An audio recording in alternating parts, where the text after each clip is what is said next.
अस्सलामुअलैकुम। Galaxy news के साथ मैं हूं शबाज़ भी और आपको अपने डिजिटल चैनल पर खुश आमदीद कहती हूं। आज के व्लॉग में बहुत ही अहम खबरें। सबसे पहली खबर कि इलेक्शंस होने जा रहे हैं, तो क्या सूरत हाल है पाकिस्तान की, और इसके साथ साथ ही सेनेट में एक करारदाद भी मंजूर की गई है इलेक्शंस के हवाले से, उसके बारे में आपको बताएंगे। और उसके साथ ही एक शख्सियत की जानिब से ये दावा किया जा रहा है कि 15 जनवरी 2024 को इमरान खान साहब रिहा हो जाएंगे, और किन वजूहात की वजह से कह रहे हैं वो भी आपको बताएंगे। और इसके साथ साथ दूसरी जानिब इस्लामाबाद में एक बहुत ही अहम हंगामी तौर पर एक इजलास बुला लिया गया है, उसकी क्या वजह है, और एक बहुत जो अहम इस्तीफा है वो भी आ चुका है, इसके बारे में भी तफसील से बताएंगे। तो वीडियो का एंड तक लाजमी देखिएगा, और अगर आप चैनल पर नए हैं तो चैनल को लाइक एंड सब्सक्राइब कर लें ताकि हर नए आने वाली वीडियो का नोटिफिकेशन बआसानी आपको मिलता रहे।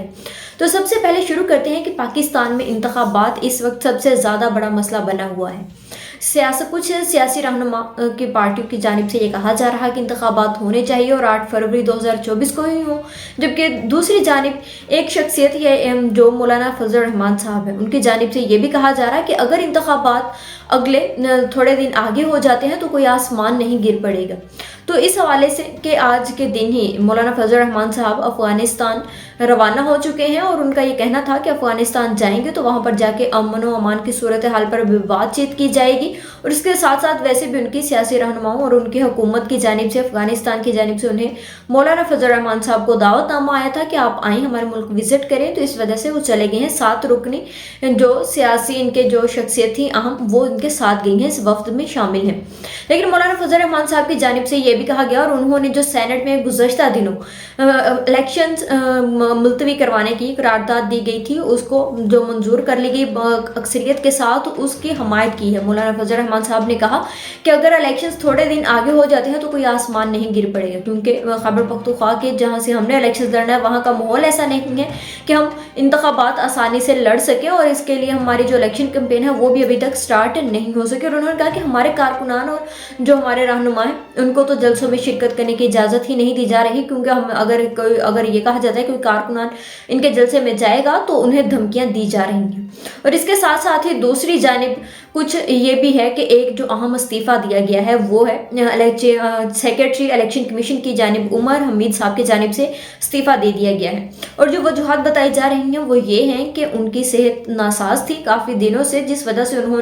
उनकी सेहत इजाज़त नहीं दे रही कि वो अपनी ड्यूटी अच्छे तरीके से निभा सके, इस वजह से उन्होंने इस्तीफ़ा दे दिया है। लेकिन इलेक्शन कमीशन की जानिब से ये कहा गया है कि उन्होंने अभी उनका इस्तीफ़ा यानी कि secretary election commission Umar Hameed का इस्तीफ़ा अभी मंजूर नहीं किया है। जब वो सेहतयाब हो जाएंगे, वापस आएंगे, तो वो अपनी ड्यूटी सर अंजाम देंगे। लेकिन इलेक्शन कमीशन के पाकिस्तान की जानिब से ये कहा गया कि बाकी के उनकी गैर मौजूदगी में 2 स्पेशल सेक्रेटरीज मौजूद हैं जो कि अपना काम सर अंजाम दे रहे हैं। और उन्होंने कहा कि इलेक्शन कमीशन किसी भी तरह से कोई भी काम रोक नहीं रहा, और ना ही रुके हुए हैं, ना ही उनके कोई काम में मुश्किल पेश आ रही है। हालांकि वो छुट्टियों के दिनों में भी इलेक्शन कमीशन का जो दफ्तर है वो ओपन है और वो अपना काम बाखूबी सर अंजाम दे रही हैं। लेकिन इसके साथ साथ ही ये भी खबरें हैं कि सेक्रेटरी इलेक्शन कमीशन की जानिब से इस्तीफ़ा क्यों दिया गया, ये तो एक वजह बयान दी जा रही है इलेक्शन कमीशन ऑफ पाकिस्तान की जानिब से कि उमर हमीद साहब की सेहत नासाज है, जिस वजह से वो नहीं आ रहे। लेकिन दूसरी जानिब ये भी कहा जा रहा है कि हो सकता है कि उमर हमीद साहब यानी कि सेक्रेटरी इलेक्शन कमीशन पर बहुत ज़्यादा वो दबाव का शिकार हो चुके हैं कि इंतखाबात होंगे या नहीं होंगे, या जिस तरह से पिछले पेशावर हाई कोर्ट में जब बल्ले के निशान पर फैसला दिया गया था, और उसमें भी वो अपने जो उनका मौक़िफ़ था इलेक्शन कमीशन ऑफ पाकिस्तान का, उसको वाज़ेह तौर पर नहीं क्लियर कर सकते थे। और उसके बाद बाकी के भी जो एस्टेब्लिशमेंट यानी कि आर्मी चीफ साहब की जानिब से ये कहा जा रहा है कि इंतखाबात को अगर थोड़े दिन आगे भी कर लिया जाए, और ख़ासकर आर्मी चीफ साहब जब अमेरिका के दौरे पर थे तब उन्होंने ये बात कही थी कि अगर इंतखाबात 10 से 15 दिन आगे हो जाते हैं तो कोई मसला नहीं, लेकिन मार्च से पहले इंतखाबात हो जाएंगे। लेकिन इसके साथ ही जहां एक तरफ एक अदारा ये चाह रहा है कि इंतखाबात को थोड़े दिन आगे कर दिया जाए, उसी तरह दूसरी जानिब अगर देखा जाए तो काजी फायज ईसा साहब सुप्रीम कोर्ट के चीफ जस्टिस है, उनकी जानिब से ये कहा गया है कि 8 फरवरी 2024 इंतखाबात के लिए पत्थर पर लकीर है और वो होना ही चाहिए। कुछ लोगों का ये भी ख्याल है कि हो सकता है कि उमर हमीद साहब की जानिब से वो इस टाइम जो इलेक्शन कमीशन है वो एक सैंडविच बन चुका है कुछ लोग 2 लोगों के दरमियान। एक ये चाह रहे हैं, एक ग्रोह ये चाहता है कि इंतखाबात कुछ दिन आगे हो जाए और एक ये चाह रहा है कि इंतखाबात जो तारीख दी गई है उसी पर हो। तो इसी वजह से वो दबाव का शिकार हुए और उनकी जानिब से इस्तीफा दे दिया गया। और सुनने में तो ये भी आ रहा है कि हो सकता है कि आइंदा के दिनों में जिस तरह से election commission of Pakistan pressure का शिकार हो रहा है अदारों की जानिब से, ताकतवर शख्सियात की जानिब से इंतखाबात के हवाले से, तो हो सकता है कि chief election commissioner Sikandar Sultan Raja की तरफ से भी इस्तीफा आने के इम्कान मौजूद हैं। और इसके साथ साथ ही दूसरी जानिब आपको ये भी बताएं कि पेशावर हाई कोर्ट में 9 जनवरी को एक हतमी समाअत होने जा रही है, जिसमें ये फैसला किया जाएगा कि पीटीआई को बल्ले का निशान दिया जाएगा या नहीं दिया जाएगा। कभी इम्कान है कि हो सकता है कि पेशावर हाई कोर्ट की जानिब से ये कह दिया जाए कि बल्ले का निशान जो है वो पीटीआई का है, तो वो उसी का ही रहेगा। इसी वजह से भी एंटी जो पीटीआई है या एंटी इमरान खान की जो सियासी बाकी की दूसरी जमातें हैं वो इस वजह से भी काफ़ी ज़्यादा परेशानी का शिकार हैं कि अगर बैलेट पेपर पर बल्ला होता है तो उनके लिए मुश्किलात हो सकती हैं। और इसके साथ साथ ही दूसरी जानिब इस्लामाबाद में बहुत ही अहम इजलास हंगामी तौर पर बुला लिया गया है और इसमें कहा यह जा रहा है कि ये जो हंगामी इजलास बुलाया गया है इसमें बहुत सी अस्करी शख्सियात शामिल होंगे और इसमें इसके साथ साथ निगरान हुकूमत के भी कुछ लोग शामिल होंगे और सियासी रहनुमाओं को भी इस इजलास में शामिल होंगे। और इस इजलास को बुलाने का खास मकसद क्या है? वो मकसद ये है कि जो आइंदा के इंतखाबात हो रहे हैं 8 फरवरी के, वो होंगे, अगर होते हैं तो किन हालात में होंगे, कौन सी पार्टी को रखा है, अगर नहीं रखना तो कौन कौन से लोग इन होंगे और कौन कौन से आउट होंगे। और ये भी होगा कि जो पाकिस्तान में आइंदा के दिनों में इमरजेंसी की बातें की जा रही थी कि लग सकती है, उस हवाले में भी बातचीत होगी कि अगर पाकिस्तान में इंतखाबात नहीं होंगे तो अगर इमरजेंसी लगाई जाती है तो कौन कौन से जो लोग हैं वो होंगे और कौन कौन से लोग हैं जिनको आउट किया जाएगा। और इसके साथ साथ ही इसी हवाले से एक डॉक्यूमेंट भी साइन करके सदर पाकिस्तान यानी कि सदर आरिफ अलवी साहब को भेज दिया गया है इमरजेंसी के हवाले से। और कहा यह जा रहा है कि उनको ये बात भी वाज़ेह तौर पर समझा दी गई है कि अगर आप इस दस्तखत पर, इस डॉक्यूमेंट पर कर देते हैं ये दस्तखत, तो अगले के जो 5 साल होंगे वो आप सदर रहेंगे। अगर आप नहीं भी करते तो कोई मसला नहीं है, हमारे पास एक आपका रिप्लेसमेंट है यानी कि दूसरी शख्सियत, वो कोई नाम डका छुपा नहीं है, यानी कि सादिक सिंधरानी साहब मौजूद हैं, वो फिर आगे के सदर होंगे क्योंकि वो सेनेट के वो चेयरमैन है सादिक सिंधरानी साहब। अगर सदर नहीं साइन करेंगे तो वो कायम मकायम चीफ सदर होते हैं पाकिस्तान के सादिक सिंधरानी साहब, तो उनको अगला जो 5 साल का टेन्योर होगा वो सदर हो सकते हैं। और उनको ये भी कह दिया गया है कि अगर सदर की जानिब से दस्तखत नहीं किए जाते तो अगली बारी आपकी है। अब देखते हैं कि पाकिस्तान में इमरजेंसी, क्योंकि 9 तारीख को पेशावर हाई कोर्ट की जानिब से बल्ले के हक में अगर फैसला आ जाता है और इसके साथ साथ ही दूसरी जानिब 11 जनवरी भी, क्योंकि तमाम जो फैसले थे और सुप्रीम कोर्ट ऑफ पाकिस्तान की जानिब से जो ताहयात नाअहली केस है उसका फाइनल फैसला जो है वो 11 जनवरी को दिया जाएगा। तो इस हवाले से देखते हैं क्योंकि 9 और 11 जनवरी जो है वो बहुत ज़्यादा अहमियत की हामिल है और इसमें जो फैसले आएंगे उस हिसाब से ही ये इजलास में जो भी अपने नकात रखे जाएंगे इलेक्शंस के हवाले से कि होना है ये नहीं होंगे इलेक्शंस या इमरजेंसी लगानी है, तो ये बहुत ही अहम होने जा रहा है। और इसके साथ साथ ही दूसरी जानिब एक इमरान खान साहब का द इकोनॉमिस्ट जरीदे के में जो आर्टिकल छपा है उसके हवाले से भी बहुत ज़्यादा ये टॉप ट्रेंडिंग पर गया है द इकोनॉमिस्ट, और इसने इस चीज़ को बार बार बोस्ट किया है इमरान खान साहब के आर्टिकल को, जिसमें इमरान खान साहब जो है वो कहते हैं वाज़ेह तौर पर, उन्होंने कहा कि अब मेरी हुकूमत इसलिए गिराई गई क्योंकि मैंने अमेरिका को एब्सोल्युटली नॉट कहा। और उसके साथ साथ ही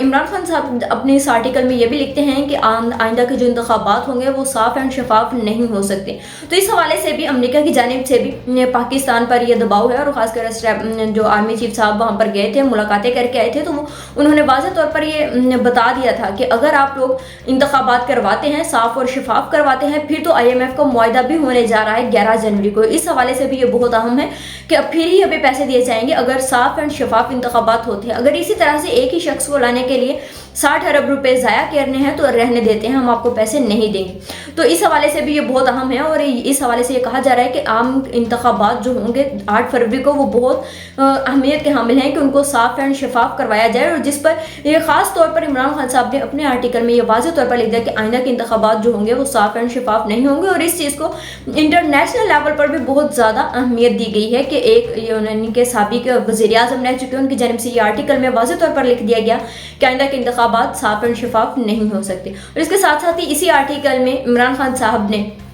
9 मई के जो वाक़यात हुए थे उन पर भी उनका इल्ज़ाम जो था वो लंदन प्लान के हिसाब से लगा दिया कि उनके जानिब से ही ये प्लान किया गया था। लेकिन इसके साथ साथ ही निगरान हुकूमत की जानिब से एक कमेटी भी तश्कील दे दी गई है जो 9 मई में के वाक़यात हुए थे उनकी तहकीकात करेगी और उसकी रिपोर्ट भी जमा करवाएगी। इसके दूसरी जानिब ये भी बताएं कि शेर अफजल मरवत साहब को पीटीआई की जानिब से शो कॉज नोटिस भी जारी हो सकता है, क्योंकि गुज़श्ता रात ही एक निजी टीवी चैनल में रऊफ हसन साहब यानी कि पीटीआई के रहनुमा तर्जुमान आए और उनकी जानिब से ये वाज़ेह तौर पर बता दिया गया कि शेर अफजल मरवत साहब सीनियर नायब सदर नहीं है पीटीआई के, क्योंकि ये जो इंट्रा पार्टी इलेक्शन हुए थे उन पर पहले तो थे कि वो सीनियर नायब सदर हैं पीटीआई के, लेकिन उसके बाद से इंट्रा पार्टी इलेक्शन होने के बाद उनको ये ओहदा भी नहीं दिया गया, ये भी उनसे वापस ले लिया गया है। तो इस हवाले से भी कि शेर अफजल मरवत साहब जो बहुत ज़्यादा प्रेस कॉन्फ्रेंस कर रहे थे और ये कह रहे थे कि अगर इमरान खान साहब नहीं है तो उनकी जगह पर मैं हूँ, तो इस हवाले से भी उनके जो तमाम परपुर्जे निकल आए थे शेर अफजल मरवत साहब के, वो उनके काट दिए गए हैं पीटीआई की जानिब से। और उनके जो तर्जुमान थे रऊफ हसन साहब, उनकी जानिब से ये कहा गया कि उनको हो सकता है कि शो कॉज नोटिस भी जारी कर दिया जाए। और इसके साथ साथ ही उनको ये भी कहा, बैरिस्टर गोहर अली खान की जानिब से भी ये बयान सामने आया। उन्होंने कहा कि इमरान खान साहब को अगर कोई भी बयान देना होगा तो वो मैं आकर दूंगा, मैं ही प्रेस कॉन्फ्रेंस करूंगा और मेरी ही बात होगी, यानी कि मैं ही बराह रास्त अगर मिलकर आ रहा हूँ इमरान खान साहब से तो मैं जो बात कहूँगा वही अथेंटिक होगी, वही सही होगी। बाकी का कोई भी अगर कोई प्रेस कॉन्फ्रेंस आकर करता है तो उसकी बात पर यकीन ना किया जाए। तो ये भी देखने में आया कि किस तरह से बैरिस्टर गोहर अली खान जो अपने प्रेस कॉन्फ्रेंस करते थे उसमें कुछ और बयान होते थे और जिस तरह से शेर अफजल मरवत साहब आके बयान देते थे उसमें कुछ और बातें होती थी। तो इस हवाले से भी उन्होंने बैरिस्टर गोहर अली खान की जानिब से कह दिया गया कि ये हमें जो पैगाम दिया गया है ये इमरान खान साहब की जानिब से दिया गया है कि शेर अफजल मरवत साहब आइंदा कोई भी प्रेस कॉन्फ्रेंस पीटीआई के हवाले से नहीं करेंगे। जबकि इसके साथ साथ ही दूसरी जानिब ये भी रऊफ हसन साहब से ये सवाल पूछा गया कि वो किस तरह से पिछले दिनों खैबर पख्तूनख्वा में गए हुए थे और उन्होंने जो वर्कर्स कन्वेंशन किया वो तो पीटीआई के हक में थे और वो बहुत ज़्यादा अहमियत भी हासिल की उन्होंने, जिस पर उनकी जानिब से रऊफ हसन की जानिब से ये जवाब दिया गया। उन्होंने कहा कि वो अली अमीन गंडापुर का हल्के थे, उनका वो इलाका है, तो वो इस वक्त रूपोशा वो मंजर आम पर नहीं आ सकते हैं, इस वजह से शेर अफजल मरवत साहब को उन्होंने आगे किया गया था। सारी तैयारी जो थी वो अली अमीन गंडापुर की जानिब से ही की जा रही थी। और इसके साथ साथ ही दूसरी जानिब एक बहुत ही अहम शख्सियत यानी कि अजहर सदीक साहब की जानिब से ये बयान सामने आया। और अजहर सदीक साहब हैं कौन? असल में ये पहले नून लीग के ये ज़्यादा खिलाफ है और पीटीआई को ज़्यादा सपोर्ट करते हैं और सुना है कि अभी इन्हें कोई टिकट भी दे दिया गया है किसी पार्टी से और ये अब सियासत भी करने जा रहे हैं, यानी कि इलेक्शंस भी लड़ने जा रहे हैं। तो इनकी जानिब से ये बयान सामने आया और ये पीटीआई को सपोर्ट भी कर रहे हैं। तो इन्होंने कहा है कि 15 जनवरी 2024 को इमरान खान साहब रहा हो जाएंगे। लेकिन अगर आप इसकी चीज़ को, ये हो सकता है कि अजहर सदीक साहब की अपनी ख्वाहिश हो, उनका वो क्योंकि पार्टी को सपोर्ट कर रहे हैं, उनकी ये ख्वाहिश हो सकती है कि उनका लीडर अंदर क्यों है वो बाहर है, तो इस वजह से उन्होंने कहा कि 15 जनवरी को इमरान खान साहब बाहर आ जाएंगे। लेकिन अगर देखा जाए तो इमरान खान साहब पर 9 मई के मुकदमात हैं और उसके अलावा बाकी के जो नैब की जानिब से भी मुकदमात हैं, तो उनमें अभी वो उनकी रहाई मुमकिन नहीं हो सकती, वो गिरफ्तार हैं और अभी उनके ट्रायल भी अडयाला जेल में चल रहे हैं। तो अभी करीब करीब तक तो कहीं पर भी इमरान खान साहब के रहा होने का मामला नज़र नहीं आ रहा है। आज के लिए इतना ही, मुझे इजाज़त दीजिए। अल्लाह हाफ़िज़।